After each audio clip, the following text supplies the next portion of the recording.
You know, my mom told a story about the owner of this house. What? Was there someone who lived in this house before? Yes, my mom told me. I'll tell you the story. The story begins with the funeral of town recluse and eccentric Emily Grierson. The town views her funeral as an obligation and a bit of a chore. From there, the story is told in a non-linear fashion based on the narrator's memories of Emily's increasingly unpredictable behavior.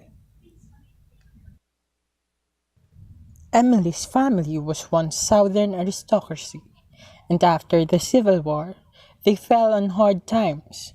Although the war is over, Emily and her father continued to live as they did before, with her father refusing to allow her to marry. When he dies and leaves her alone at the age of 30, she is shocked and devastated. When she refuses to bury him, the townspeople write it off as an eccentric grieving process. Emily recovers eventually, and she becomes friendly with a man named Homer Barron, a northerner who came to town shortly after her father's death. The townspeople are pleased but surprised. However, Homer claims that he isn't the marrying kind and intends to stay a bachelor forever. When Emily is seen by an arsenic from the local store, the townspeople are convinced that Homer's declaration has driven her to suicide. The town arranges for Emily's distant cousin to come into town to watch over her, and Homer leaves. After a brief return to town 3 days later, he disappears and is never seen again. Despite all these events, Emily continues with her haughty, eccentric ways as if nothing has happened. The town is soon plagued by a ghastly smell coming from Emily's house, but as always, they deal with the problem in a roundabout way. Late at night, men sprinkle lime around her house, and the smell soon dissipates.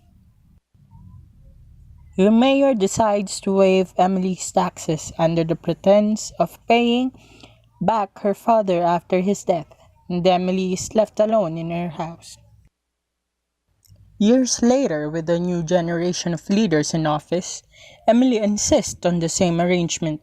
At this point, the town has begun to think of her as a hereditary obligation, and they politely tolerate her erratic behavior. Many come only to gawk at the legendary local recluse. After the funeral, speculation about the state of her house is high, and a few townspeople decide to explore what's left. They find her bedroom locked, and they kick down the door to find inside every gift Emily ever bought for Homer. On the bedside is the badly decomposed body of Homer Barron, with an indentation in the pillow beside him and a single gray hair. That story creeps me out. Yeah, right. I got scared when my mom told me that story. I need to go now. My mom is waiting for me.